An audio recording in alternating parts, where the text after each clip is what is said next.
Moga-moga moga-moga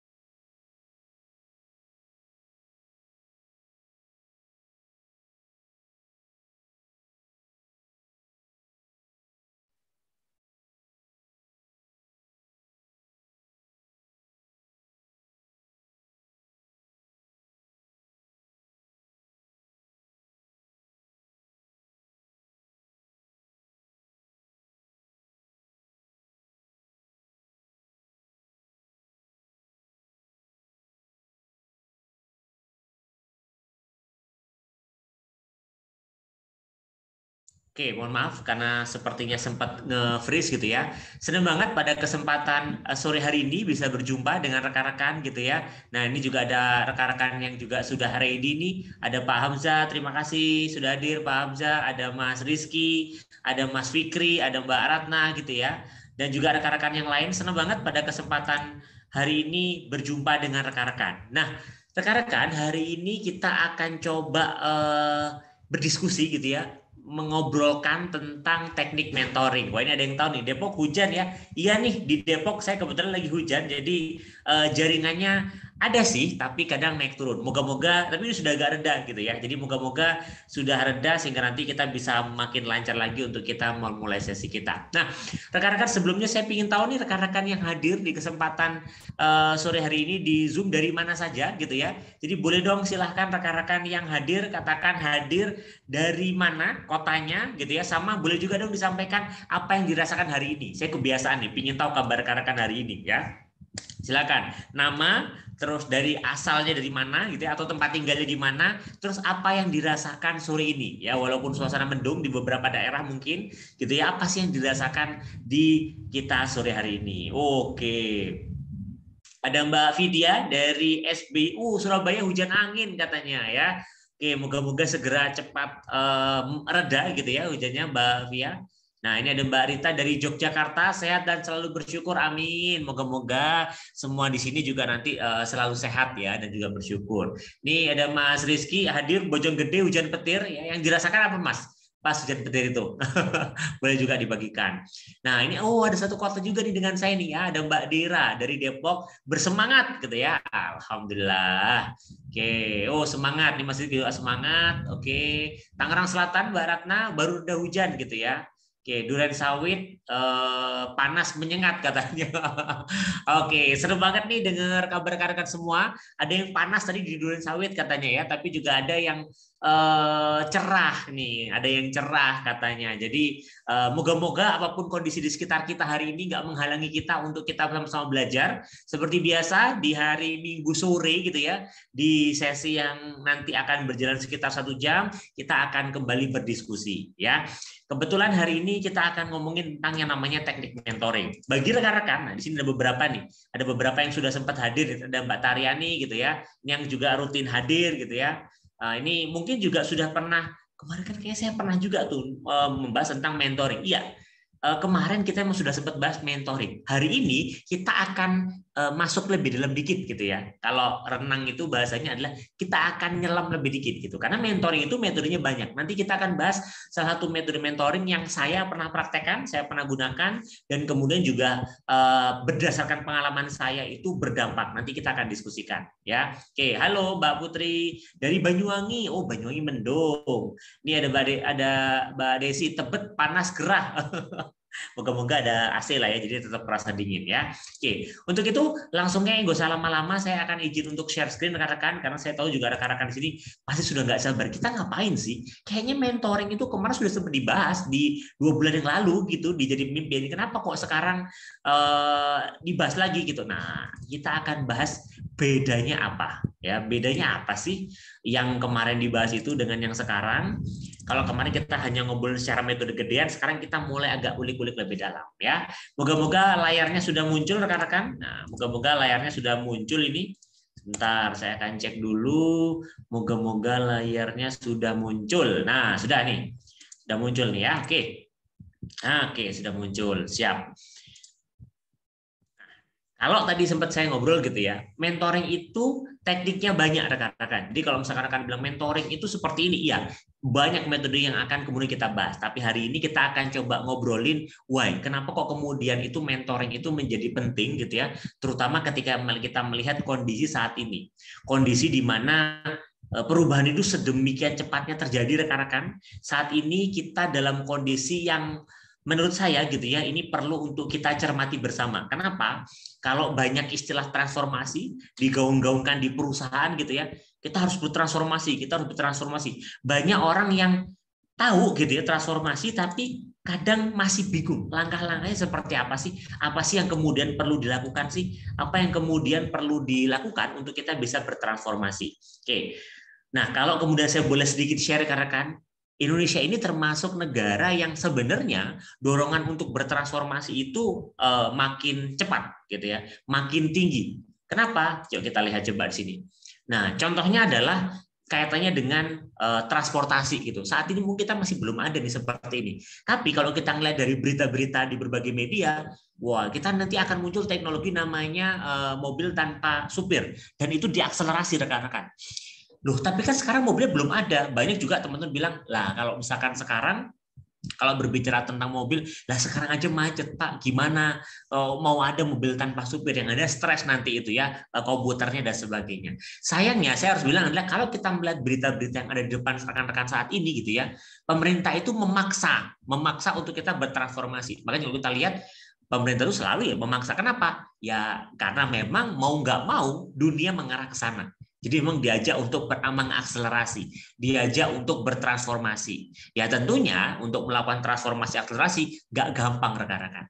Nggak gampang untuk kemudian kita bisa melakukan akselerasi dan juga transformasi. Nah, itu kita baru aja muncul wacana mobil tanpa supir. Terus tiba-tiba gitu ya, muncullah ada informasi lagi gitu ya. Ada taksi terbang gitu ya. Taksi terbang kalau rekan-rekan ini malah sudah ada di Indonesia, sudah digunakan gitu ya sebenarnya, walaupun peruntukannya masih sangat sedikit gitu. Oh, ada taksi terbang gitu. Ini mobil tanpa supir aja belum ada, tiba-tiba taksi terbang. Taksi terbang ini juga nggak ada drivernya ya. Dikendalikan lewat apa namanya, ada comment centernya dia. Dan kalau kita lihat lagi-lagi ini loh sudah ada di Indonesia gitu. Padahal ya, oh, Pak, ini aja sekarang PR di industri masih banyak banget. Kenapa kok sekarang sudah diajak untuk melihat future gitu? Tapi kalau kita kemudian bisa sadari, ya ini yang tantangan yang terjadi. Kenapa? Karena kalau kita nggak aware bahwa dunia berubah sedemikian cepatnya, kita akan habis, kita akan menghilang. Contoh, nih saya ada sebuah fakta rekan-rekan yang menggambarkan transformasi itu makin cepat banget. Nih, ini adalah data yang saya ambil terkait, ya siapa sih yang nggak tahu perusahaan Jarum gitu ya. Jarum di tahun 2006, coba lihat, 2006 sampai 2010 itu sudah memprediksi penurunan proyeksi konsumsi rokok di Indonesia. Dia sudah bikin riset bahwa makin ke sini itu rokok itu makin, orang itu makin jarang untuk menggunakan mengkonsumsi rokok. Dia sudah memprediksi bahwa akan ada perubahan behavior customer-nya. Dia tahu bahwa orang yang dulunya ngerokok Jarum itu mungkin nggak akan ngerokok lagi gitu ke depannya. Dia sudah memprediksi hal itu sebenarnya. Karena apa? Ya dia sudah melihat riset dan sebagainya. Itu kenapa bagi perusahaan yang sudah aware bahwa ke depan itu dunia akan berubah, dia bertransformasi. Nah, kalau kita lihat Jarum itu kemudian dia bertransformasi. Ada HPH Agro, ada Polytron. Polytron yang akhirnya punya Mola TV. Jadi Mola TV itu adalah anak perusahaan dari Polytron. Nah, Blibli, dia beli juga nih. Blibli akhirnya membeli yang kalau rekan-rekan tahu sekarang tiket.com gitu ya. Jadi mau dia bertransformasi. Jadi kalau rekan-rekan lihat tiket.com, lihat Polytron, Mola TV gitu ya. Blibli.com itu adalah lini bisnis Jarum yang baru gitu. Kenapa? Ya karena dia mau terus relevan di organisasi. Dia harus bertransformasi, mau nggak mau. Walaupun bisnis dia saat ini itu nggak berhubungan dengan bisnis dia yang akan dibuat nanti, itu nggak berhubungan dengan bisnis utamanya. Kan Polytron nggak ada rokok-rokoknya gitu kan. Blibli juga jualannya macam-macam gitu. Artinya model bisnis dia sekarang udah berbeda banget dengan dulu. Aneh kan? Aneh, ini perusahaan rokok, kenapa tiba-tiba sekarang dia fokusnya malah ke bisnis-bisnis yang non rokok? Ya itu yang terjadi. Kalau yang namanya transformasi rekan-rekan. Kalau kita berbicara terkait tipe perubahan itu ada 3. Yang pertama adalah developmental change. Ini perubahan yang paling mudah. Karena ya cuman peningkatan dari kondisi saat ini. Saya sekarang nggak bisa masak, saya masak, yaitu developmental change. Sudah jelas tuh. Oh ya udah, yang penting saya meningkat, yang penting saya improve. Nah, yang penting bisa masak, walaupun masaknya mungkin nggak langsung jago, nggak langsung enak gitu ya. Yang kedua adalah transitional change. Transitional itu perpindahan transisional, berpindah dari keadaan saat ini ke keadaan baru untuk memperbaiki masalah yang teridentifikasi dengan jelas. Dalam transitional change, tujuan akhirnya itu sudah kelihatan. Contoh, kalau kita sekarang lihat gitu ya rekan-rekan, di beberapa perbankan itu kita mau menjadi perbankan digital. Semua perusahaan tuh ingin untuk berubah menjadi ke digital. Dan itu kan sudah kelihatan. Oh, nanti kalau misalkan digital, model bisnisnya kan seperti ini menggunakan aplikasi mobile dan sebagainya. Nah, itu namanya transitional. Dari kondisi saat ini ke kondisi yang diharapkan, dan itu sudah jelas. Dan biasanya transitional ini ya lebih sulit lah daripada developmental, tapi ya masih nggak sulit-sulit banget, karena sudah jelas mau jadi ngapain. Tinggal mempersiapkan step-nya, langkah-langkahnya. Nah, kalau yang kondisi tadi yang kita lihat di atas terkait beberapa industri atau perusahaan terkait jarum itu, tipe perubahan yang terjadi adalah yang ketiga sebenarnya, bukan satu, bukan dua. Transformational change itu adalah kebutuhan yang terjadi untuk bertahan hidup. Biasanya transformational change itu belum bentuk jadinya kita belum tahu akan seperti apa. Jadi nggak tahu nanti ke depan akan seperti apa. Yang penting kita sekarang berubah deh. Nanti ke depan seperti apa? Nggak tahu. Nanti ini apakah yang akan kita buat berhasil atau enggak? Nggak tahu. Yang penting kita perlu melaju. Nah, ini adalah bentuk transformational. Jadi kita benar-benar bertransformasi jadi sesuatu yang baru mungkin gitu ya. Jadi sesuatu yang baru yang mungkin kita nggak pernah pikirkan sebelumnya dan nggak kebayang juga sekarang. Nah, permasalahannya adalah perusahaan saat ini itu kenanya di transformational change karena pandemi terutama ya. Kalau kita ngeliat karena pandemi, sekarang perusahaan itu transformational change. Jadi perubahan transformational, perubahan yang terjadi ya karena kalau dia nggak berubah ya perusahaannya nggak akan ada lagi gitu pertama. Dan ini harus berubah. Perubahan jadinya kayak gimana? Nggak tahu. Yang penting sekarang kita bertransformasi. Nanti apakah akan jadi seperti apa? Ya kita coba nanti. Yang penting sekarang kita.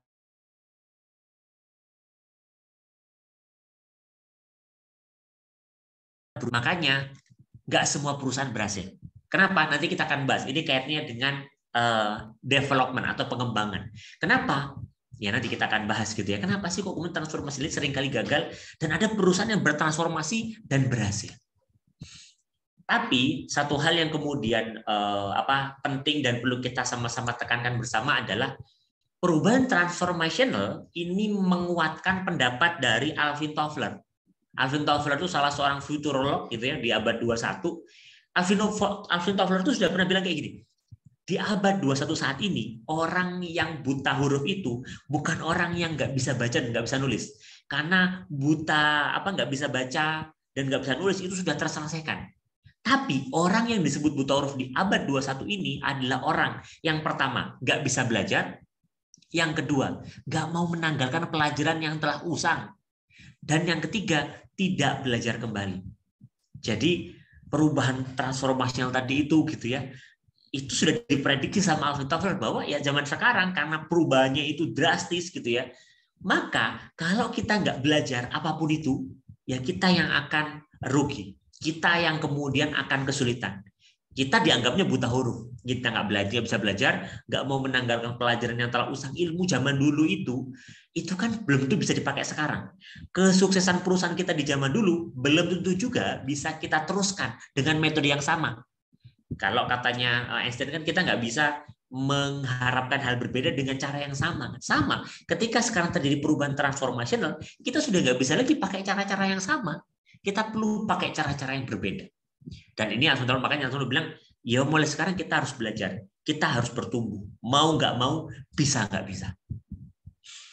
Kenapa sih kok kemudian kita harus belajar? Ya karena untuk bisa berubah dan dalam rangka beradaptasi, kita butuh untuk bertransformasi.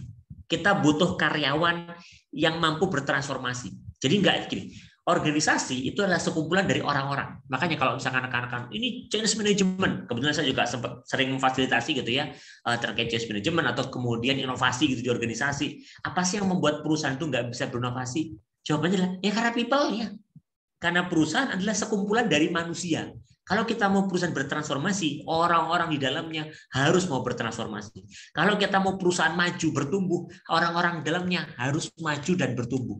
Kalau kita mau perusahaan meningkat, orang-orang dalamnya harus meningkat. Jarang gitu kondisi di mana perusahaannya maju, tapi orang-orangnya nggak maju.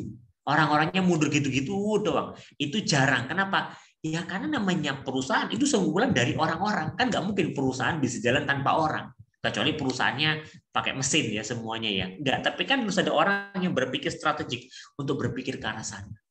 Dan untuk memastikan karyawan mampu bertransformasi, ya nggak saya harus bilang gitu ya, sama seperti tema kita leadership sharing, ya perlu pemimpin yang transformasional. Kita nggak akan bisa mengembangkan orang kalau leadernya nggak berkembang.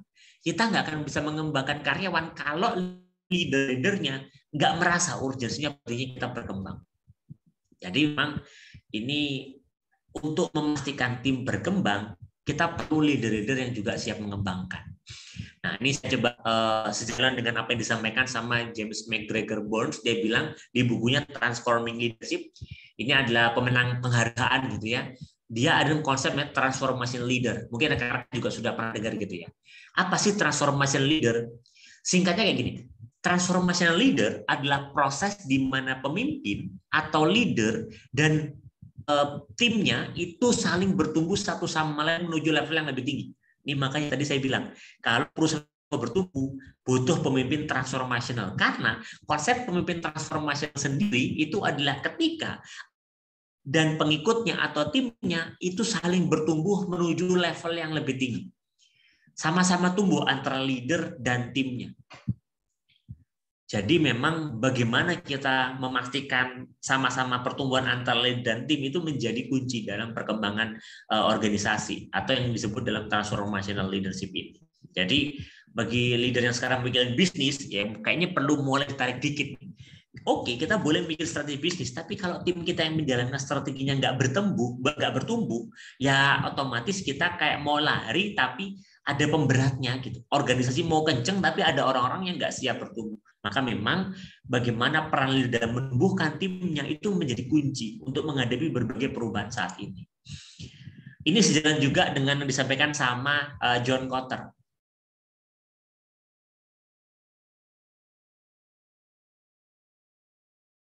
Beda. John Kotter itu bilang leader dan manajer walaupun seringkali itu satu orang, tapi sebenarnya punya sedikit peran yang berbeda. Dan ini bukan masalah benar salah ya rekan-rekan, tapi ya beda, perannya itu berbeda.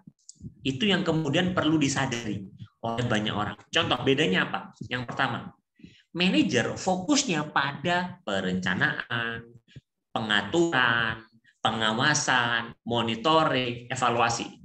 Dia memastikan pekerjaan berjalan sedemikian berjalan seperti yang diharapkan, seperti yang ditargetkan. Bagaimana dia melakukan planning, organizing, executing, controlling, itu adalah peran dari manajer.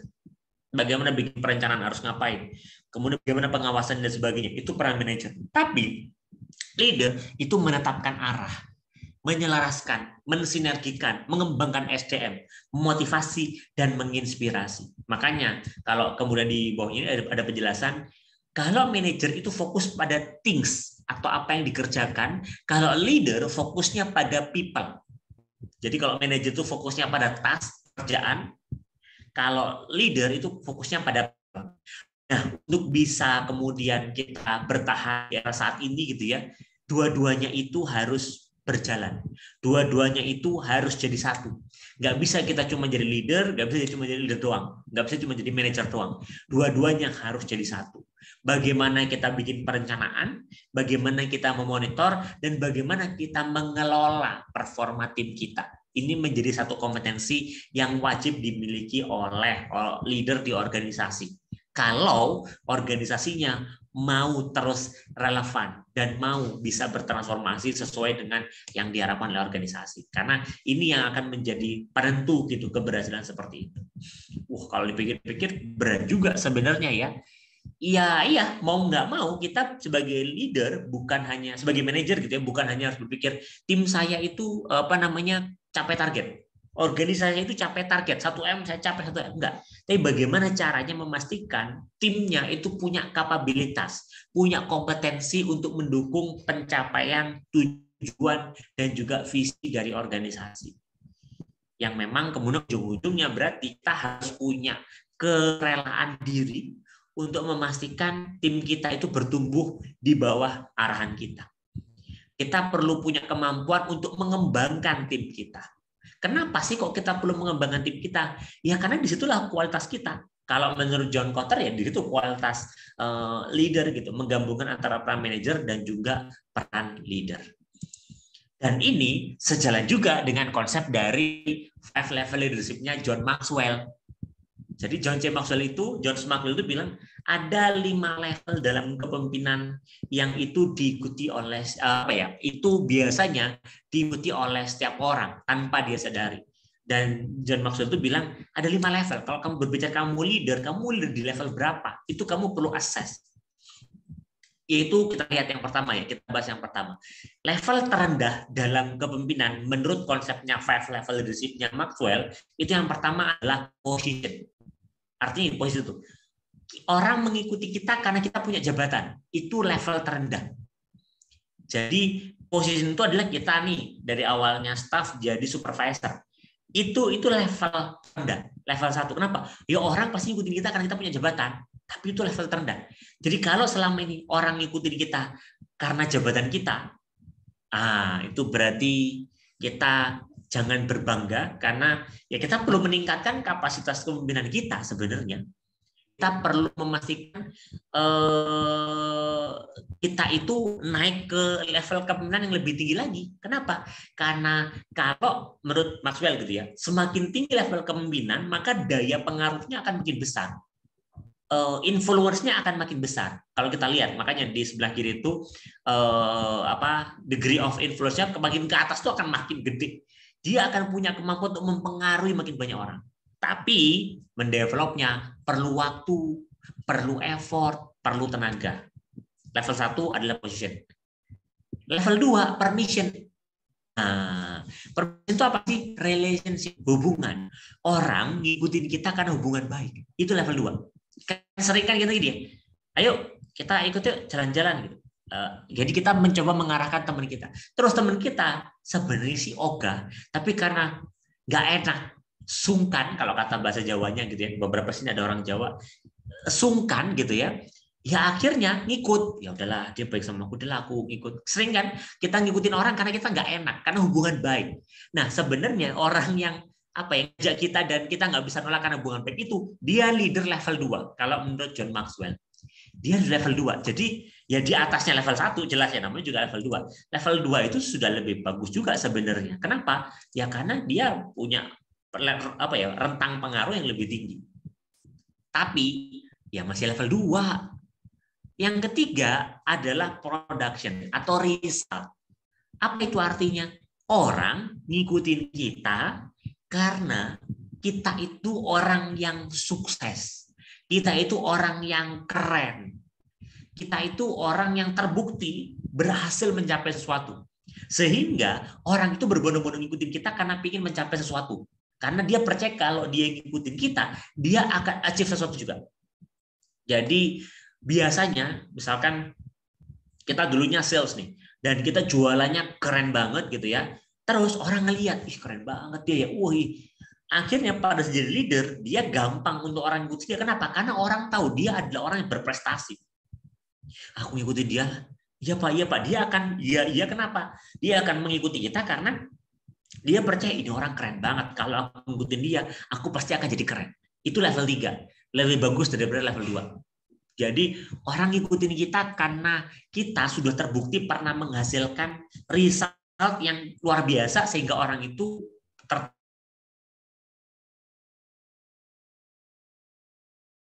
Level 3. Kalau saya selalu berpatokan kita level 3 aja nggak cukup. Kita minimal level 4. Level 4 itu people atau reproduction. Maksudnya gini, orang ngikutin kita karena dia sudah kita kembangkan. Misalkan nih, Kita ngembangin tim dari staff sampai dia jadi level manager. Bisa dipastikan mayoritas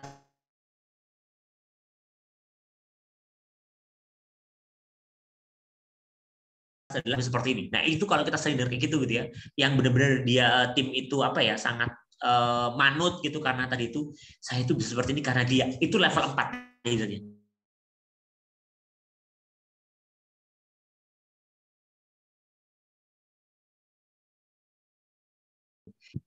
Dan yang terakhir respect personhood. Personhood ini yang apa ya, yang sangat tinggi gitu. Yaitu adalah kepemimpinan di mana orang ngikutin kita karena respect, karena apa yang kita apa ya, apa karena kontribusi kita buat bangsa, buat negara.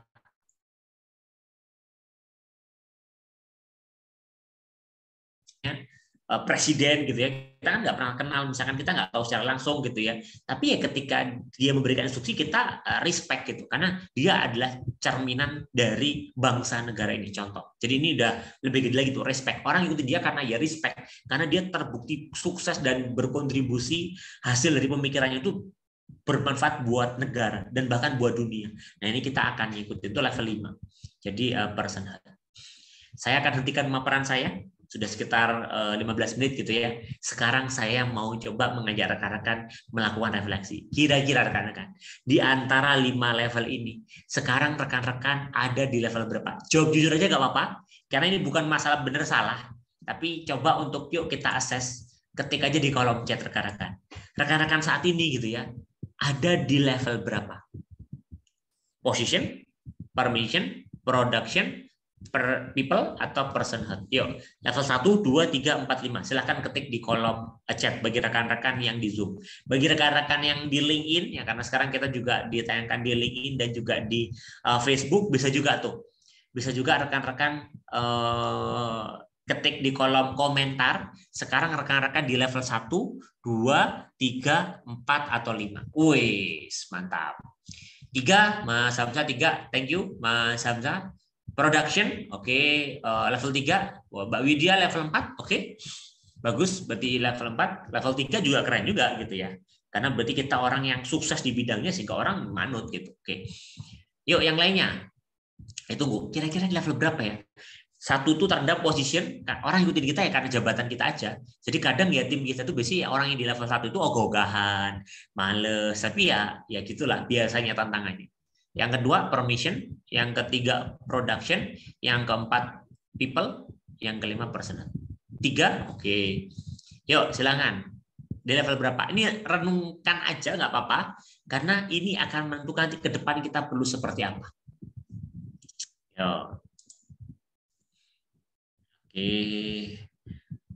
Oke, 3. Oke, 3. Oke, 2. Oke, sip. 4. Oke. Thank you rekan-rekan yang sudah share 3. Oke, production. Oke. Thank you banyak rekan-rekan buat yang sudah men-sharingkan level pembinanya. Kita level dong buat rekan-rekan gitu ya yang sudah men-sharekan levelnya. Nggak apa-apa, nggak salah, karena ya ini adalah step pembelajaran yang perlu dilalui seorang leader. Ya, tujuannya adalah untuk kita tahu ke depan kita perlu seperti apa. Mayoritas kalau saya tangkap rekan-rekan sekarang di level 3, dan itu bagus, nggak apa-apa. Tinggal kita naikin aja. Orang-orang yang sudah di level 3, tinggal naikin aja. Kenapa? Loh, kita itu orang yang sukses di bidang kita. Nah, sekarang sudah waktunya kita seimbangkan dengan kita mengembangkan orang lain. Karena untuk jadi ke level 4 adalah kita harus mengembangkan orang di sekitar kita. Kita harus mendevelop orang-orang di sekitar kita sehingga kita makin keren gitu. Nah, ini ya. Jadi level 4 tuh yang akan kita bahas di sesi kita sore ini adalah terkait yang people development atau reproduction ini. Kenapa? Ini akan erat kaitannya dengan kenapa ada program pengembangan yang berhasil, kenapa ada program pengembangan yang gagal. Karena saya yakin mayoritas teman-teman yang sudah menjadi leader bukan berarti yang di production ini nggak ngembangin orang, enggak. Bisa jadi sekarang sudah mencoba mengembangkan orang tapi ada kendala sehingga belum confident untuk bilang saya itu sudah berhasil mengembangkan orang di level 4. Jadi nggak apa-apa. Nah, memang kalau kita mau menjadi level 4 bahkan level 5 gitu ya. Kita naik ke level 4 dulu lah ya gitu ya. Kita harus mulai tahu terkait pendekatan yang bisa dipakai untuk mengembangkan individu. Karena pendekatannya banyak rekan-rekan. pendekatannya ini banyak. Kalau berbicara terkait saya cara ngembangin tim gimana? Banyak banget pengembangannya. Rekan-rekan bisa browsing itu. Kita akan tapi biasanya di organisasi ada 4 pendekatan ini yang ya biasanya muncul ya dan sering menjadi diskusi gitu ya. Yang pertama adalah mentoring, ada training, ada counseling, ada coaching. Ini yang seringkali muncul tuh bahasa-bahasa umum. Mentoring itu adalah proses mentransfer pengetahuan, keterampilan, keahlian dari mentor yang expert. Nah, kuncinya adalah mentor itu mentor yang expert dan kepada mentee untuk pengembangan pekerjaan, pengembangan karir. Kalau training diberikan untuk meningkatkan kemampuan, keterampilan untuk dia bisa mampu meningkatkan kinerjanya. Biasanya dia dipandu oleh namanya trainer. Kalau konseling, pendekatan yang digunakan untuk meningkatkan perkembangan mental dan kejiwaan dari kehidupan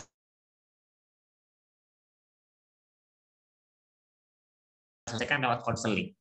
Nah, kalau coaching memang biasanya digunakan untuk mengeksplor pemikiran dari coachnya, memunculkan kesadaran untuk dia improve, untuk dia naik level lebih tinggi lagi. Nah, di kesempatan kali ini kita akan bahas yang keempat, yaitu mentoring.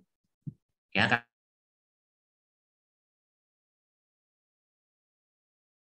Kalau training apa?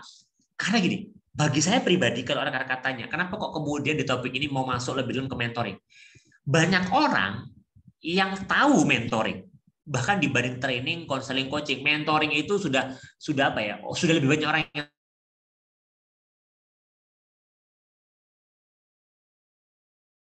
yang mentoringnya akhirnya kurang berdampak karena nggak benar-benar paham tools dalam mentoring. Mentoring itu toolsnya banyak, tahapannya banyak.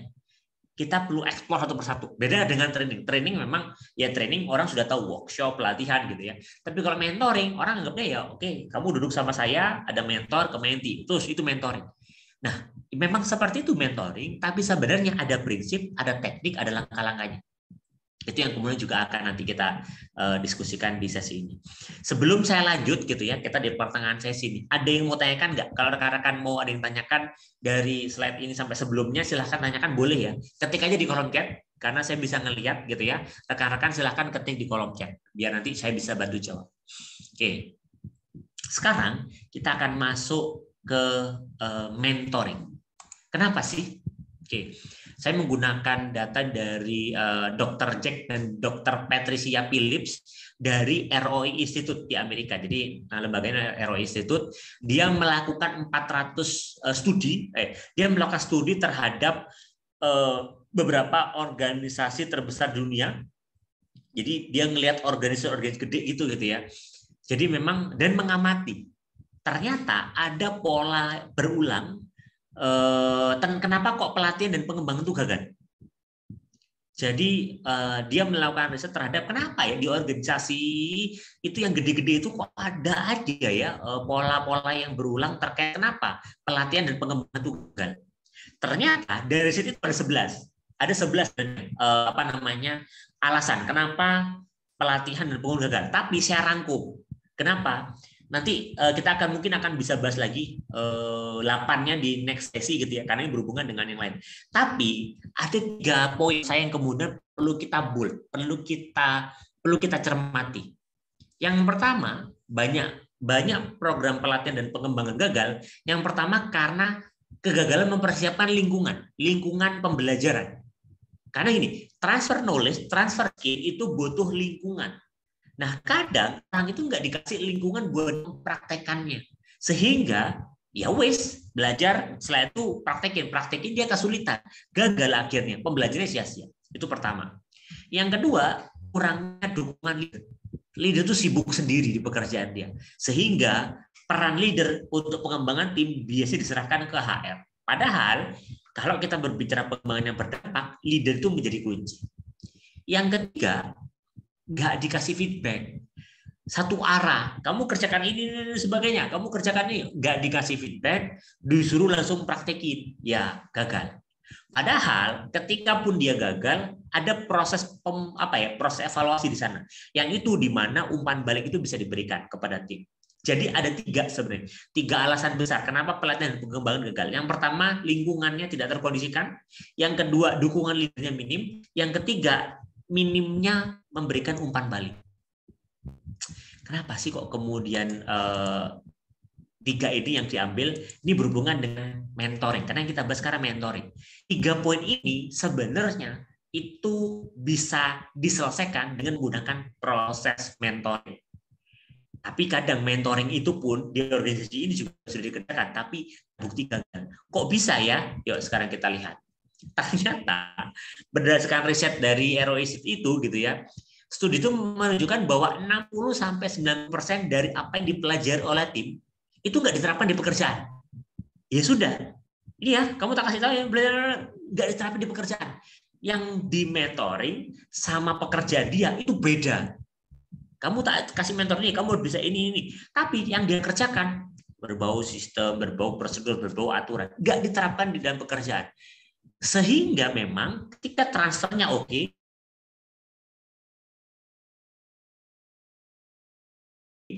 jadi mau pelatihan sekeren apapun, dia nggak dikasih ruang buat mempraktekkan, ya 60-90% itu nggak diterapkan, ya otomatis gagal. 90% kok, misalkan ada yang apes 80%, 90%, 10% doang yang diterapkan. Ya itu susah untuk bisa menghasilkan dampak. Jadi memang nggak diterapkan. Nah, lagi-lagi kalau di sini mentoring itu menjadi kunci rekan-rekan. Kenapa? Ya karena proses mentoring itu memastikan, beda dengan training. Kalau training bisa jadi ini terjadi, diterapkan memang karena dikondisikan. Memang kemudian kalau bicara pelatihan harus dibikin biar dia align antara pelatihan dengan pekerjaan. Tapi kalau mentoring kan mentor, leader yang jadi mentor. Harusnya dia bisa. Caranya seperti apa? Nanti kita bahas. Yang kedua, kurangnya dorongan dan juga dukungan dari leader. Ini biasanya kalau pelatihan dilatih sama HR, setelah itu kemudian begitu dia kembali ke pekerjaan, dia menghadapi leader. Leadernya nggak paham. Jadi nggak didukung sama leadernya. Kamu ngapain sih? Ya Pak, ini saya lagi ada penelitian. Udah kamu kembali ke pekerjaan kamu. Akhirnya dukungan leader menjadi minim. Sehingga jarang diterapkan. Lawang kadang leadernya aja belum tahu, gimana dia bisa memonitor sesuatu yang dia juga belum tahu.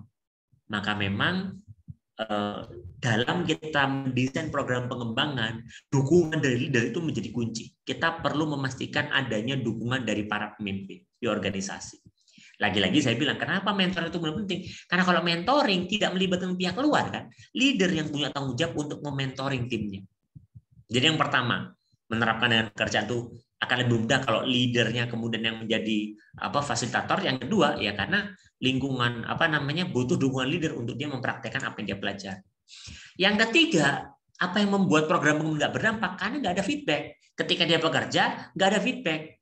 Dia habis training, habis dapat pelatihan, habis dapat program pengembangan, dipraktekin pas pekerjaan. Harusnya ketika dia bekerja ada yang ngasih feedback. Kamu belum bener loh, kamu salah kemarin di kelas seperti ini. Kenapa kamu ngelakuin ini?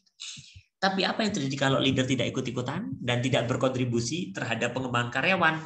Harusnya yang ngasih feedback kan leader yang mengobservasi. Oh kamu nggak bener, kamu ini dan sebagainya. Tapi karena leadernya lagi-lagi nggak terlibat, dia nggak tahu, nggak bisa ngasih feedback. Kalau bisa ngasih feedback, feedbacknya nggak sesuai. Itu kenapa dalam konsep mentoring memang mentor di sini itu bisa leader kalau di organisasi. Dan sebenarnya kalau kita berbicara dampak, mentoring itu berdampak. Kenapa? Ya karena umpan balik bisa dibuat langsung. Lingkungan kerja bisa dikondisikan. Terus kemudian yang ketiga ada dukungan, leadernya mendukung untuk dia bertumbuh. Sehingga memang dalam proses mentoring di sini, leader itu menjadi punya peran yang sangat tinggi. Nah, mungkin sekarang kita kemudian bertanya-tanya, oke Pak, jadi dibilang ini 3 lead berarti harus ada ya, umpan balik, lingkungan untuk mengkondisikan, dan kemudian yang selanjutnya tadi adalah dukungan dari leader. Nah, 3 masalah ini itu bisa diselesaikan dengan program mentoring sebenarnya. Makanya kita perlu bikin namanya program mentoring. Mentoring itu apa sih? Ya proses transfer itu, pengetahuan, skill dari mentor kepada mentee.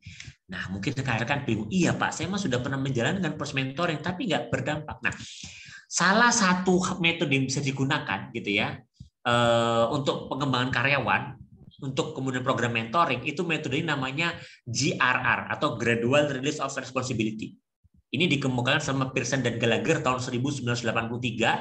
Jadi memang model GRR itu transfer pengetahuan dan skill, tapi ada urutannya.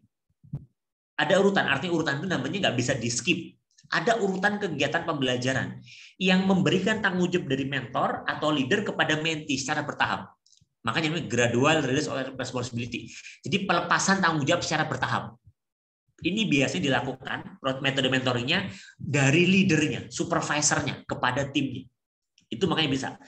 Nah, metode GRR itu adalah metode yang kemudian memastikan gitu ya, proses pengembangan karyawan dilakukan secara bertahap dan align dengan aktivitas di pekerjaan mereka. Makanya kalau di GRR dibilang bahwa kamu mau menjadikan mentor itu adalah bagi target mentor adalah bagaimana caranya mentee dia bisa sekeren mentornya kan. Makanya mentor itu kan sharing insight, sharing pengalaman, sharing keseharian dan sebagainya. Dia sharing expertise dia. Nah, itu nggak akan bisa dilakukan kalau mentornya tidak mendampingi proses. Maka metode GRR yang dimukan sama Pearson Gallagher ini, dia memastikan mentor dan mentee jadi satu, nempel selama proses pengembangan. Sehingga proses pengembangannya berjalan lebih efektif. Seperti apa metode ini, rekan-rekan? Oke, gambarnya seperti ini. Saya akan gunakan skema. Ini adalah metode gradual release of responsibility. Jadi gradual release of responsibility itu seperti ini. Jadi ada empat apa ya? Aku nyebutnya 4 tahap sebenarnya. 4 tahap. Tahap pertama itu makin ke bawah itu makin independen. Jadi yang langkah pertama itu I do it. Jadi dalam metode GRR ini langkah pertama adalah mentor mempraktekkan caranya gimana melakukan, cara ngajarinya gimana. Setelah kemudian mentor ngasih contoh cara mengerjakannya dan mentinya sudah tahu nih, baru bisa masuk ke step selanjutnya, yaitu we do it. Baru mentor melakukan, mentinya diajak bantuin. Jadi di sini mentor sih ngerjakan, tapi mentinya mulai bantuin.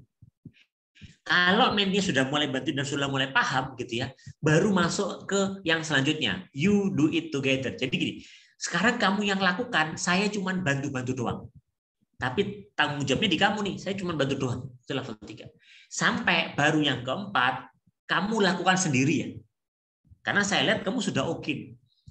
Jadi metode GRR ini menekankan pada task apa yang kemudian perlu dikerjakan, kasih contoh dulu mentornya, setelah ngasih contoh, fase selanjutnya adalah mentinya disuruh ngerjakan, mentornya mengawasi, mengobservasi, gitu ya. Terus kemudian mentinya bantu, langkah ketiga baru mentornya mengawasi plus ngasih feedback, yang keempat baru dikerjakan sendiri sama mentinya. Tahapannya seperti itu. Dan makin ke bawah itu tanggung jawab mentor, teacher atau mentor gitu ya, itu makin rendah. Atau orang yang mengajarkan konsep itu makin rendah. Kalau kita lihat gitu ya, pertama yang ngasih contoh ya teachernya atau mentornya yang ngajarin. Tapi makin ke bawah atau makin ke kanan, kalau kita ngeliat di gambar yang ada di atas saya ini, itu akan makin sedikit peran dari teacher atau mentornya. Tanggung jawabnya makin sedikit dan guidance-nya makin banyak. Jadi ya nanti lama-kelamaan ya mentor hanya ngasih guidance saja. Sampai akhirnya benar-benar muridnya atau mentee itu benar-benar dia mempraktekkan langsung. Oh, seperti ini gitu. Tapi ini bertahap. Jadi kalau misalkan sebelum dia merasa bisa di tahap 1 ya jangan ke tahap 2 dulu. Kalau belum bisa tahap 2 jangan ke tahap 3, bingung nanti di.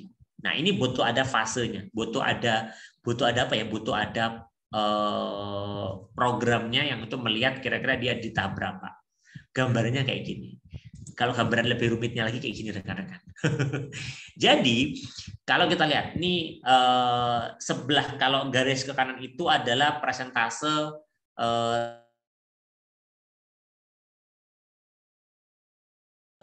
muridnya atau mentinya, ke atas itu teachernya atau mentornya yang ngajarin. Jadi makin ke atas itu tanggung jawab mentornya makin tinggi, makin kanan itu makin rendah, makin garisnya makin ke titik ya. Oke. Yang pertama, kalau kita lihat yang pertama itu memang direct instruction. Jadi memang makin ke kiri itu instruksinya akan makin banyak itu. Kamu gini ya, kamu gini, itu kasih contoh, udah ngasih contoh, ngasih feedback, instruksinya suruh meniru dulu. Nah, makin lama baru tanggung jawabnya mulai dibagi. Yang awalnya mentornya mengerjakan, kemudian mulai dari bagi tanggung jawabnya. Kamu ngerjakan ini ya, kamu bantu saya. Nah, sudah lancar, dibalik tuh. Kamu sekarang tanggung jawabmu lebih gede ya, saya yang bantu-bantu. Sampai terakhir kamu jalani sendiri ya.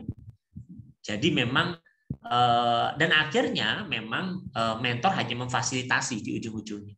Tapi partisipasi utamanya yang paling besar adalah mentinya yang lama-lama nanti makin gede. Oke, gambarannya kayak gini deh. Yang pertama modeling. Modeling itu ngasih contoh. Jadi dia mendemonstrasikan caranya gini ya, caranya gini ya, caranya gini. Itu yang pertama. Nanti kalau dia sudah mulai paham nih, oh iya sudah paham. Baru yang kedua sharing. Oke ya, saya melakukan kamu bantu, tapi saya sharing caranya. Nanti gini ya, caranya gini. Kalau kamu gini, kamu akan seperti ini, seperti ini, seperti ini. Jadi memang dia mentor itu kemudian ngasih semacam apa ya? Ngasih semacam arahan, kamu akan seperti ini, seperti ini. Tapi yang ngerjakan ya masih mentornya, menti yang membantu. Nah, terus murid ngapain atau menti ngapain? Ya boleh sharing-sharing ide dikit, tanya kenapa gitu ya, sehingga nanti akhirnya dia makin dapat gambaran. Nah, yang ketiga, langkah ketiga kalau rekan-rekan lihat yang di sini, nah ini ya. Jadi memang dibalik, mentinya yang berkontribusi langsung, mentornya pelan-pelan. Dia slow, dia cuman mengawasi, menyimak, ngasih feedback. Dia bantu-bantu dikit-dikit. Jadi memang dia memberikan support sama memberikan feedback. Sehingga makin disering dikasih feedback, nanti kan mentinya makin pede. Oh iya saya bisa.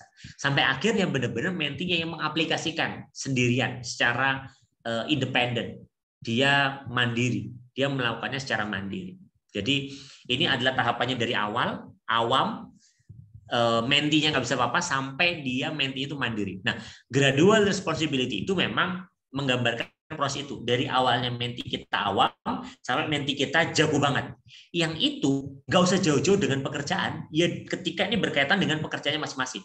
Beda dengan training ya. Kalau training ya soft skill, oh dia sharing ini hard skill, dia training tentang ini. Tapi kalau mentoring kebanyakan kan berhubungan dengan proses kerja, berhubungan dengan cara kerja. Sehingga memang lebih spesifik pada pekerjaan. Program pengembangan sambil kerja. Makanya banyak orang bilang mentoring itu ya dia berkembangan sambil kerja. Tapi saya sering nge-mentoring tim, kemudian saya sharing aja Pak, dia suruh ngerjakan sendiri. Nah ini yang sering kali salah, karena saya sering kayak gitu. Oh ternyata salah Pak ya saya mentornya. Bukan salah, tapi kurang apa ya, kurang tepat. Kenapa? Karena kasihan kan. Oke kamu kerjakan ya. Begitu dikerjakan nggak diawasi ngerjakan dia. Nanti ketemu mentoring lagi, dia curhat masalahnya. Jadi dia suruh prakteknya sendiri, nggak ada yang ngasih feedback ketika dia mempraktekkan, datang curhat masalah. Ada proses yang terpotong di sini, sehingga kebanyakan bingung mentinya. Nah ini yang kemudian dibenahi dengan metode gradual release of responsibility. Jadi bertahap, ngasih tanggung jawab untuk dia praktekin itu bertahap. Sembari kita itu di belakang layarnya, ya, seperti itu. Kalau kemudian gambaran seperti apa sih yang dilakukan gitu antara teacher dan student gitu ya, atau antara mentor dengan mentee, ya jelas kalau mentor I do it, memberikan instruksi, tujuannya apa, ngasih contoh. Kalau muridnya ya muridnya tanya boleh, nyatet boleh. Yang kedua we do it adalah ngasih instruksi tapi interaktif. Menurut kamu gimana? Nih ya gini-gini caranya. Kamu ada masukan nggak? Menurut kamu gimana? Ada yang bingung nggak? Jadi interaktifnya dibangun oleh mentor. Dia kerja bareng sama menti soalnya kan. Nah, kalau menti tugasnya adalah ya kerja, dia bantu mentornya. Dia tanya, kalau ada dia bingung dia tanya. Jadi perannya itu masing-masing fase itu ada. Dan yang kita lihat di tabel di atas ini itu penting untuk kita mengidentifikasi tim kita sudah sampai mana. Oh iya nih dia nih nggak bener nih, udah aku ajarin nggak bener loh. Jangan bilang nggak bener dulu. Dia sekarang ada di fase mana nih? 1, 2, 3, 4. Jangan-jangan dia masih di fase 1. Dia butuh panutan, dia butuh model, butuh contoh. Ya kasih aja contoh. Dia lihat dulu contohnya. Kan kadang orang membayangkan tuh bisa jadi benar, bisa jadi salah ya. Maka dengan mentor memberikan contoh, dia jadi kebayang, oh caranya gitu toh, oh caranya gitu. Baru setelah dia paham, oh-nya itu berkurang, baru kita mulai ajak dia untuk libatkan. Setelah itu kemudian dia suruh mengerjakan dan terakhir ya dia melakukan sendiri. Ini gambarannya rekan-rekan. Nah, mungkin itu beberapa hal yang kemudian bisa saya bagikan gitu ya di sesi ini. Loh, sesinya selesai enggak? Sengaja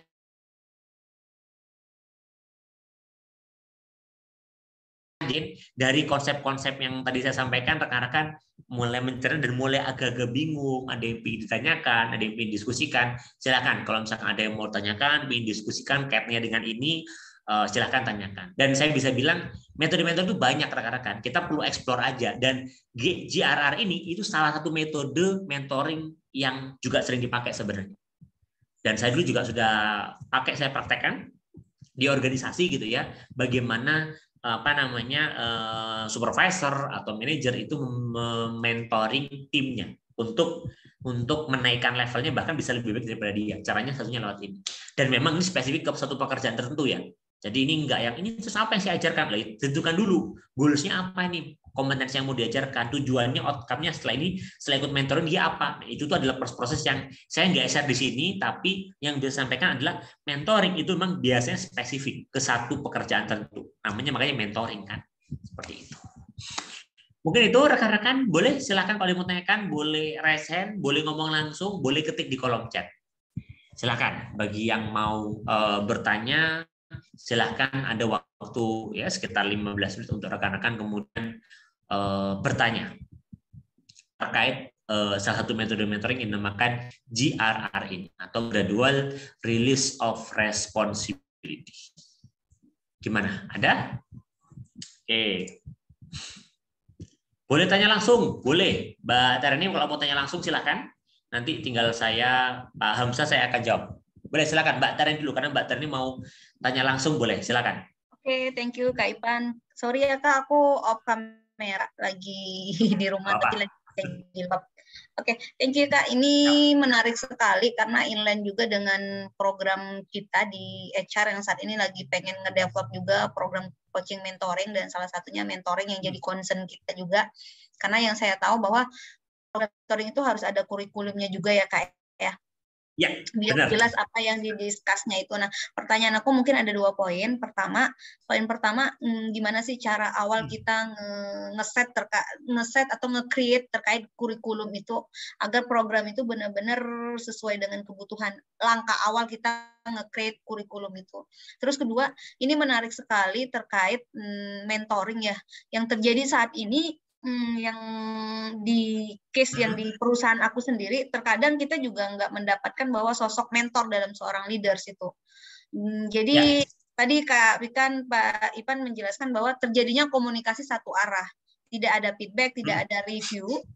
Akhirnya yang terjadi bahwa tidak ada terjadinya proses diskusi. Nah, untuk di level yang kita yang mungkin masih generasi milenial, kadang kita butuh banget yang namanya mentoring, feedback. Walaupun apa yang kerjakan itu mungkin bagi atasan udah sempurna, tapi kita juga butuh feedback kan. Ada komunikasi 2 arah. Nah, gimana sih Kak trik ataupun tips untuk mungkin sosok mentor di seorang leader itu nggak keluar. Nah, kita sebagai tim, at least kita sebagai bawahan dia, bagaimana mendorong bahwa dia itu akan terbiasa dengan mentoring gitu. Terbiasa dengan memberi feedback, terbiasa dengan brainstorming, jadi apa yang dikeluarkan oleh timnya tidak melulu dioke-okekan saja, jadi kayak like yes boss, bukan yes man. Ya. Itu sih Kak, 2 poin itu sih Kak. Thank you Kak Ipan. Oke, terima kasih Mbak Terani. Kita beri plus dulu dong buat Mbak Terani rekan-rekan karena pertanyaannya seru ini.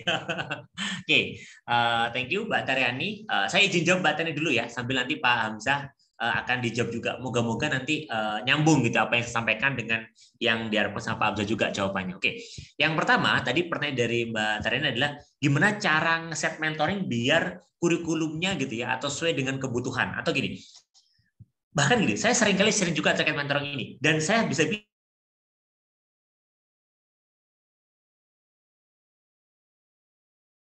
bilangnya adalah ya udah ya, yuk kamu ketemu sama saya menyelesaikan masalah kamu gitu ya. Itu proses mentoring. Jawaban saya iya proses mentoring, tapi sebenarnya kalau kita berbicara program mentoring, namanya mentoring program. Program itu selalu ada outcome yang perlu dituliskan. Namanya di desainnya pasti harus ada seperti itu. Makanya itu saya bilang, dalam proses mentoring sebelum itu programnya dijalankan ya, harus jelas dulu tuh. Bahkan leader juga harus tahu. Ini program mentoring di bulan Januari, outcome-nya apa yang diharapkan? Outcome-nya seperti ini gambarannya. Setelah ngikutin program mentoring selama sebulan ini, tim saya itu harus bisa apa? Itu harus terdefinisi. harus clear dari awal. Kenapa? Karena gini, pengalaman kami gitu ya di beberapa organisasi yang kami bantu, kalau nggak ada guidance-nya, outcome yang kelar, yang clear di bulan ini itu harus bisa apa, itu akan istilah orang Jawanya gelambir atau apa ya?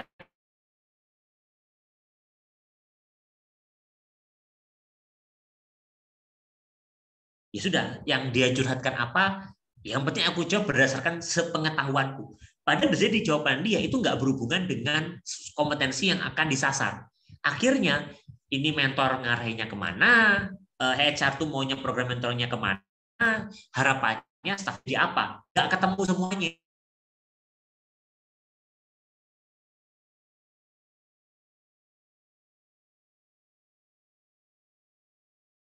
Di leader itu masih banyak leader yang nggak paham juga terkait langkah-langkah strategi dan teknik mentoring yang benar seperti apa. Banyak kan ya leader itu adalah leader saya dulu ngajarin gini, saya juga seperti ini. Leader yang zaman dulu bagus dia akan bagus, leader yang dulu nggak oke dia akan ikut nggak oke. Tapi bagi dia itu bagus. Dulu leader saya kayak gini, sekarang kayak gini. Saya gara-gara leader saya dulu saya bisa seperti ini. Begitu. Dia berusaha menurunkan pengalaman dia. Dan dia nggak salah. Makanya saya selalu bilang peran LND, peran HR di era saat ini itu gede banget perannya. Kenapa? Membantu para leader untuk membekali leader dengan tools yang dibutuhkan.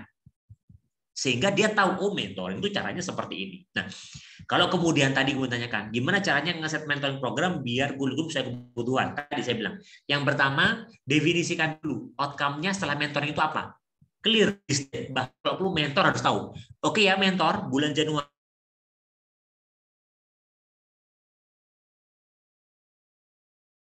gimana? Nanti kita handle. Nah, setelah itu sudah clear outcome-nya apa, baru kita lihat.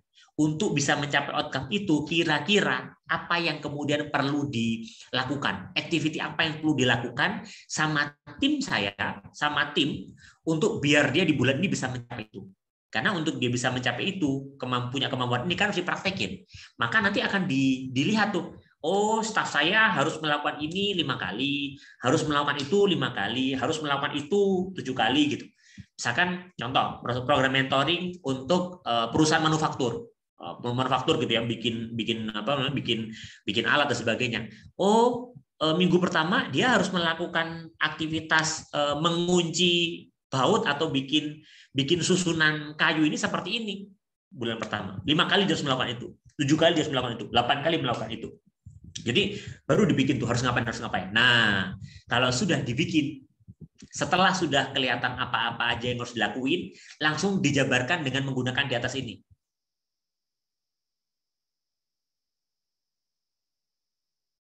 Ya, setelah itu di langkah kedua,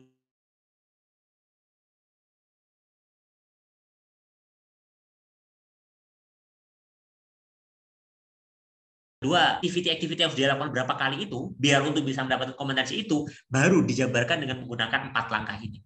Nanti kelihatan tuh peran mentor harus ngapain. Tinggal di gini, oke mentor minggu pertama mau ngapain nih? Udah kelihatan ya, ngasih contoh nih, minggu pertama hari apa mau ngapain, dibikin programnya.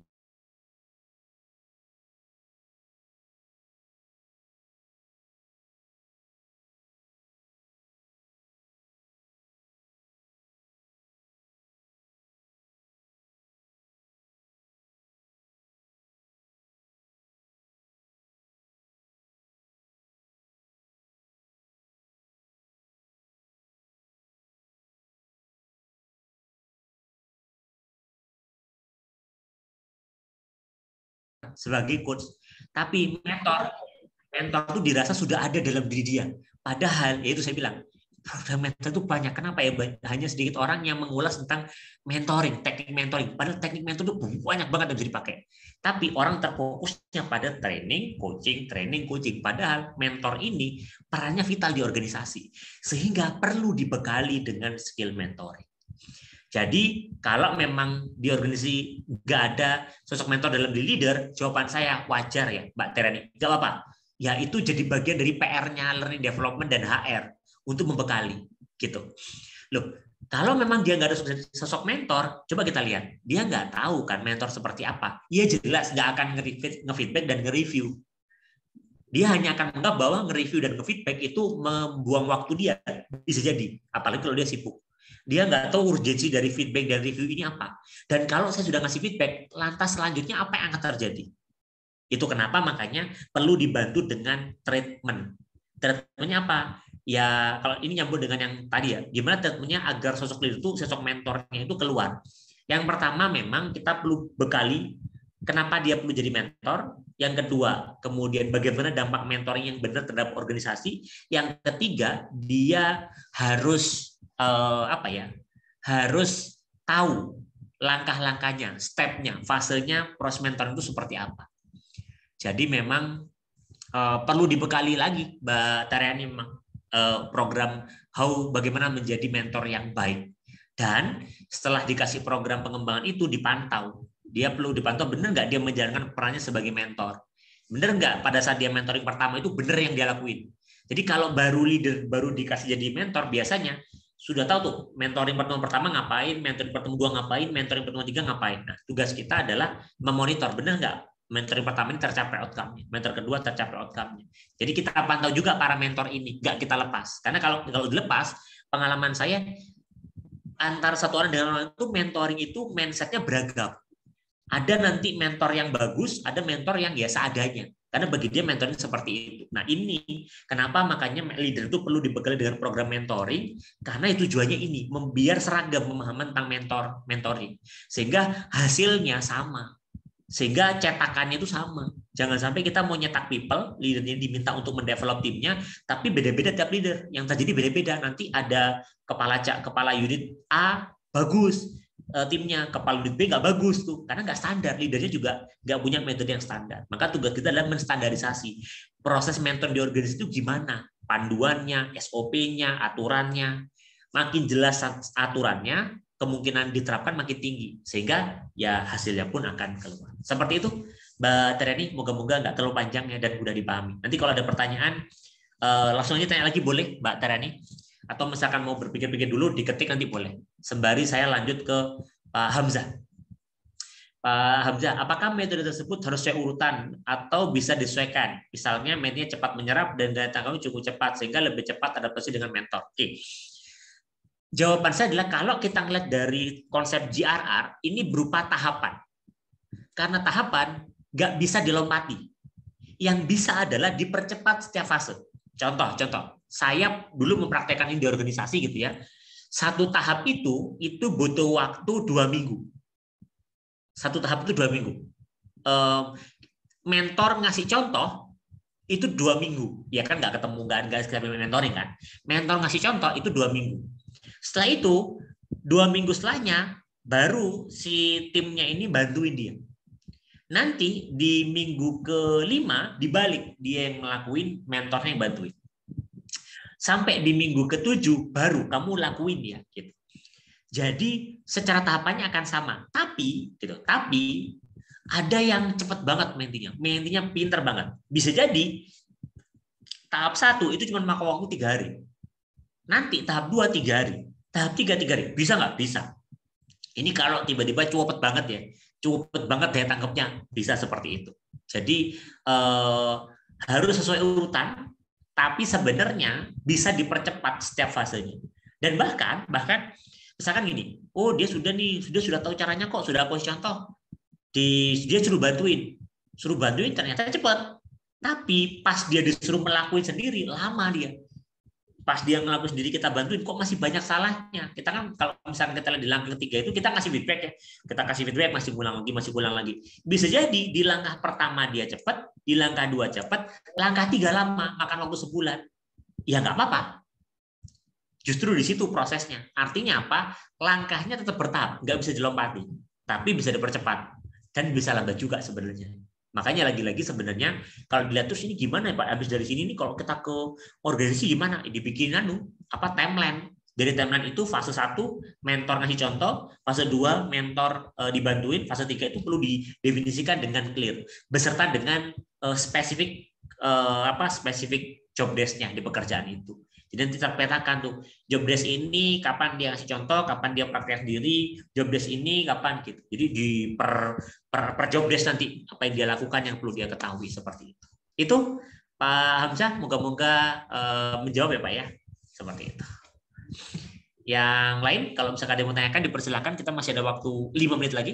Boleh, satu pertanyaan masih bisa. Terkait mentoring ini. Ayo, silakan. Bagi yang mau tanya, ingin diskusi, boleh. Oke, silakan. Ini ada Mbak Ratna Latifah. Silakan, Mbak Ratna. Thank you, Mas Ivan. Sama-sama. Ya, berarti ini kan untuk mentoring ya, Mas ya. Kan ada namanya individual development plan ya, Mas ya. Ya. Nah, itu kan kalau mentoring kan bagian dari teknik biar program development-nya itu jalan. Benar nggak, Mas? Ya, benar, nah, benar. Itu kan berarti mentoring. Berarti ada pembelajaran yang bisa dengan mentoring, bisa dengan training, bisa dengan coaching. Gitu kan ya, Mas ya? Ya, dan tetap benar. ini, aku mau make sure aja sih. Dan tetap diawali dengan learning need analysis. Oke, mau make sure itu. Sama satu lagi gini, berarti yang tadi itu karena leadernya maybe belum familiar sama mentoring, berarti kan tahap awal kita perlu analisa dulu nih segimana kemampuan leader nih terhadap mentoring. Lalu kemudian kita lakukan mentoring dulu nih ke leadernya gimana jadi mentor. Ya. Oke. Aku mau make sure itu aja. Oke, sip. Thank you. Oke, terima kasih Mbak Ratna. Ini berarti Mbak Ratna udah bisa ngelihat frame-nya ya. Oke. Benar banget yang tadi Mbak Ratna sampaikan gitu ya. Jadi gini, dalam mengembangkan karyawan itu metodenya banyak tuh. Makanya biasanya ada namanya LNA. Kalau sudah LNA, bayangan saya Mbak Ratna ini berarti sudah sering tuh, sudah sering untuk menyusun program. Makanya pegangannya LNA. Biasanya kalau masih baru biasanya TNA yang tahu. Nah, karena TNA itu adalah part dari LNA sebenarnya. LNA itu learning and analysis. Jadi lebih gede lagi tuh dari awal dia masuk perusahaan sampai dia pensiun itu learning-nya itu didesain. Namanya learning and analysis. Nah, benar. LNA dilakukan, nanti muncul tuh. Oh, berarti biasanya muncul. Oh, kebutuhan yang perlu dikembangkan terhadap karyawan di level ini, soft skill-nya ini, hard skill-nya ini. Soft skill-nya ini, hard skill-nya ini. Soft skill-nya ini, hard skill-nya ini gitu. Nah, setelah muncul kelihatan tuh hard skill-nya ini, technical kompetensi ini gitu ya. Baru kemudian kita breakdown. Oke, yuk kita bikin program training. Kita bikin program training semua tuh biasanya tuh, training ini dan sebagainya.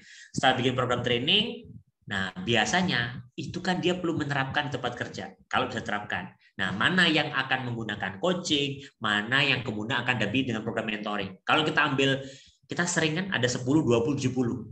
10 itu in class gitu ya, in class atau lecturing yang kita lakukan. Terus 70% itu experience, 20% itu ya mentoring atau coaching itu. Jadi memang mentoring dan coaching ini kalau saya lihat adalah untuk memperkuat skill-skill yang dikembangkan ketika di kelas, ketika dikasih pelatihan. Karena kan ada skill-skill yang kemudian nggak bisa dipraktekkan, butuh dipraktekkan, makanya butuh di mentoring, butuh untuk dikembangkan lagi gitu. Cuman memang saya bisa bilang biasanya kalau mentoring itu adalah kompetensi yang sifatnya itu lebih teknikal, lebih gampang. Tapi sebenarnya soft skill juga bisa, misalkan leadership mentoring program bisa. Nanti ya benar-benar, tapi gini, kalau leadership mentoring program itu susahnya adalah gini. Nanti I do it bisa, mentornya ngasih contoh bagaimana menjadi leader. We do it bisa, tapi you do it-nya kan nggak bisa. Dia belum punya jabatan sebagai leader. Gimana dia bisa praktek menjadi leader wong dia belum punya jabatan. Nah, tapi biasanya makanya di organisasi kalau saya biasanya menyusun program pengembangan atau leadership development program, biasanya di fase ketiga ini saya minta buat tim ini, staff ini di-assign kayak tim gitu. Dia kayak disuruh ngelola sebuah tim, 1 atau 2 tim. Untuk apa? Dia praktek sendiri jadi leader. Kan leadership bukan teori aja, dia harus praktek. Kalau menggunakan mentoring seperti ini, ya dia harus nantinya itu dikasih tim dan kemudian nanti selama dia mengelola tim itu didampingi sama leader sama mentornya sampai akhirnya dia dilepas sendiri. Jadi memang biasanya training, setelah itu kemudian mentoring atau coaching, setelah itu baru kemudian programnya selesai seperti itu. Jadi itu Mbak Ratna, moga-moga menjawab. Tadi juga sudah dijawab dan jawabannya ya seperti itu yang tadi Mbak Ratna paham. Begitu. Ada lagi? Sama-sama. Ada lagi rekan-rekan sebelum kita tutup sesinya, siapa tahu masih ada yang ingin bertanya lagi. Tapi kalau misalkan nggak ada yang bertanya nggak apa-apa. Moga-moga sesi sore ini menambah insight buat rekan-rekan gitu ya. Oh, jadi lebih tahu ternyata mentoring itu ada tekniknya. Iya, banyak banget tekniknya. Kita perlu explore. Kenapa? Karena ya kalau kita berbicara transformasi di organisasi nggak cukup hanya pelatihan doang. Setelah pelatihan, peserta harus dimentor, peserta harus di-coach. Nah, ini yang kemudian bisa kita eksplor sebenarnya, bagaimana kita membuat program yang bisa menyebabkan perubahan terhadap performa kerja. Salah satunya lewat setelah pelatihan ada program mentoring dan ada program coaching. Masing-masing itu perannya akan berbeda, tapi sebenarnya sama-sama program pengembangan dan saling melengkapi. Moga-moga insight dari saat ini bisa menambah rekan-rekan sebagai HR di organisasi. Bagi teman-teman leader, bisa jadi tahu, oh ternyata kalau saya mau ngajarin tim saya ada 4 tahapannya ya. Iya, ini bisa. Misalkan teman-teman leader mau ngajarin apa, 4 tahapan ini bisa teman-teman pakai. Kalau misalkan ingin dapat gambaran insight lainnya yang lebih dalam lagi, teman-teman bisa browsing banyak banget, atau bisa juga nanti tanyakan ke kami juga boleh kalau ada pertanyaan di Instagram @jadipemimpin. Nanti kita bisa berinteraksi di sana gitu ya, lebih jauh. Mungkin itu rekan-rekan untuk sesi kita sore ini. Thank you banyak, kita beri applause dong buat rekan-rekan di sini yang sudah mengikuti sesinya gitu ya. Senang banget bisa berjumpa dengan rekan-rekan di sini semua gitu ya. Di sore ini bahkan sampai akhir masih ada sekitar 27 orang yang tadi stay. Nah, oke.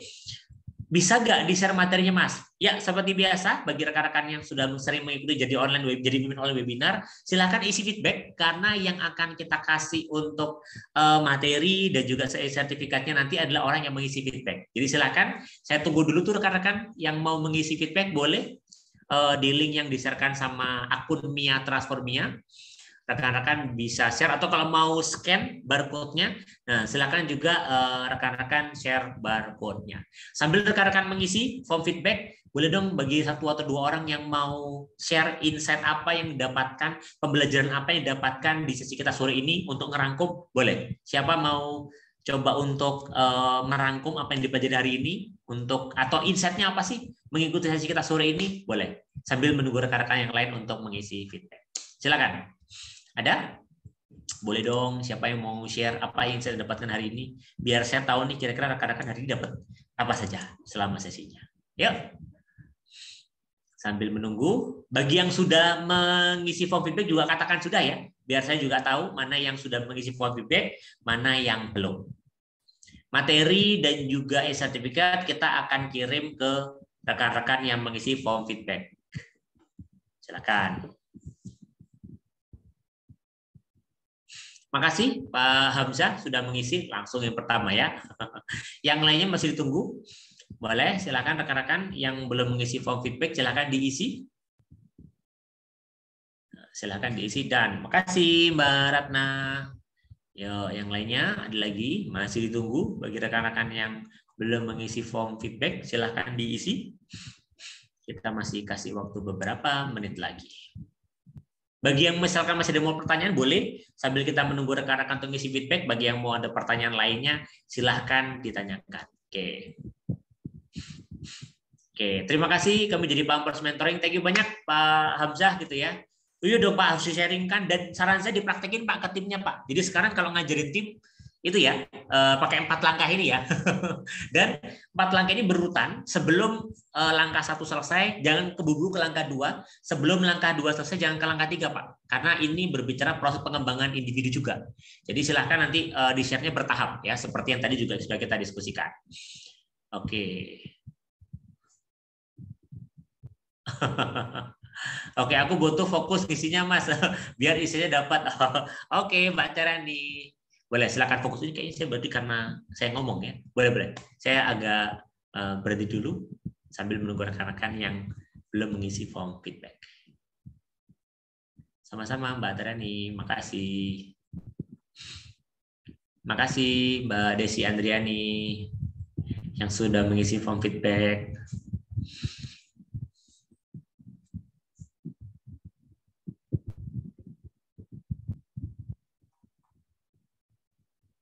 Dua menit lagi. Silakan bagi rekan-rekan yang belum mengisi form feedback, karena feedback dan juga masukan rekan-rekan akan menentukan perbaikan program kami ke depannya, biar kami terus bisa hadir untuk membantu rekan-rekan yang lain. Dan mungkin sambil rekan-rekan yang lain ngisi form feedback, boleh Mas Aziz di-sharekan beberapa program kita, jadwal program kita, karena kita masih ada rangkaian program sampai bulan Juni, ya, sampai bulan Juni. Jadi ini hanya rangkaian awal rekan-rekan dari rangkaian panjang program Jadi Pemimpin Online Webinar series kedua. Jadi kalau di series pertama di bulan Januari kemarin kita membahas tentang development, people development. Nah, sekarang kita bahas tentang leadership development, ya, bagaimana sih mengembangkan kapasitas dalam diri kepemimpinan teman-teman semua. Nah, ini adalah beberapa yang bareng-bareng aja, nggak apa-apa Mas Aziz, biar sama tanggalnya, yang sama tanggal, biar nanti teman-teman tahu nih dan bisa nge-matchingkan dengan tanggalnya masing-masing. Oke. Sekedar tanya nih Mas, gimana mengelola orang yang memiliki culture kurang begitu semangat belajar sebagai leadership, apa yang perlu dilakukan untuk menumbuhkan minat untuk belajar atau membangun budaya belajar agar tim ke depan bisa menjadi mentor. Oke, menarik Mas Hamzah. Sambil menunggu rekan-rekan ngisi form feedback, saya coba jawab ya Mas Hamzah ya. Yang pertama memang kalau berbicara ini, semangat belajar itu memang perlu dimunculkan.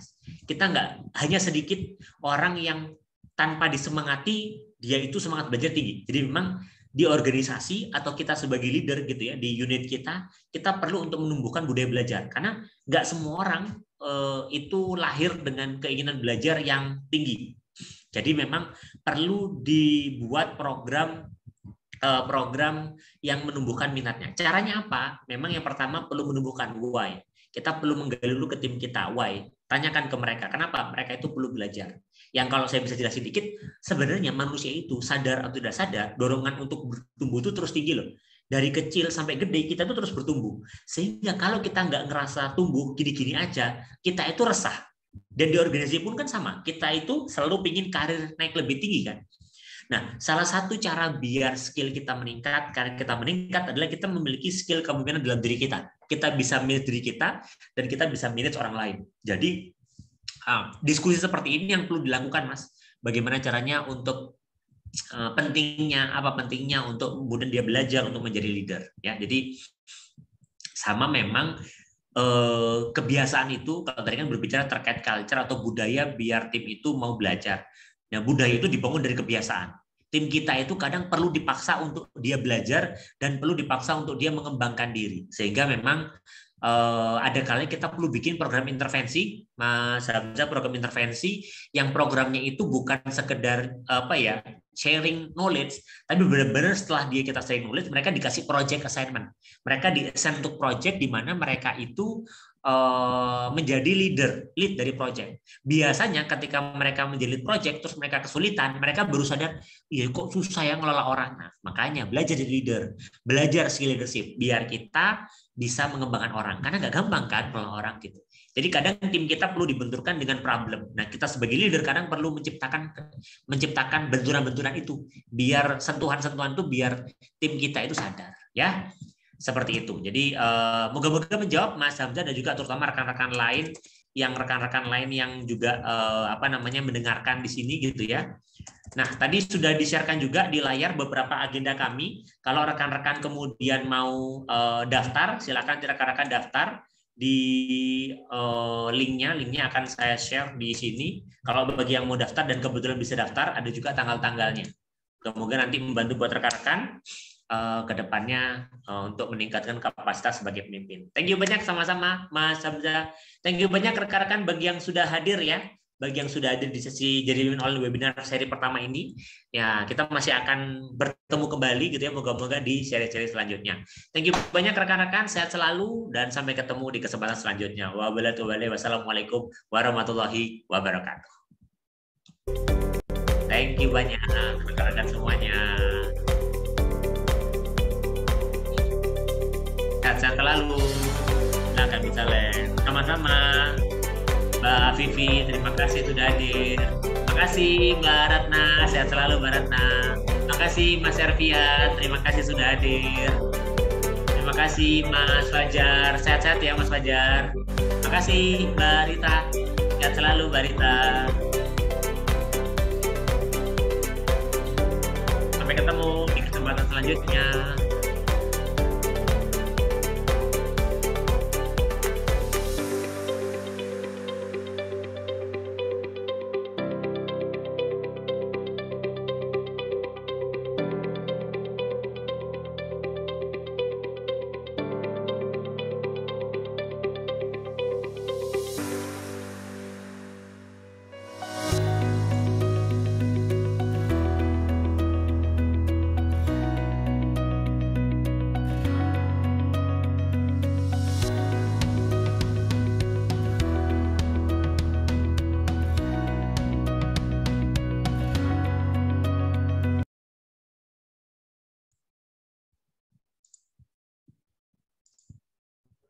Assalamualaikum warahmatullahi wabarakatuh.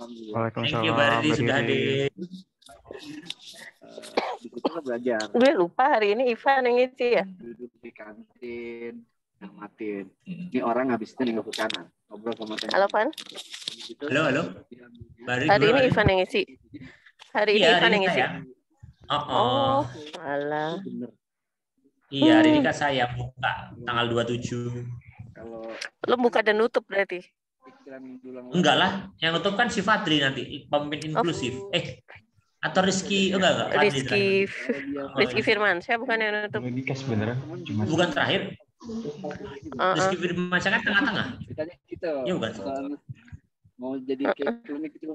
Itu kenapa kalender lo Senin bisa keisi jadwal itu?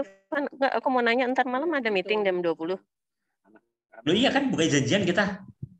Iya hari Minggu kan, bukan Senin kan?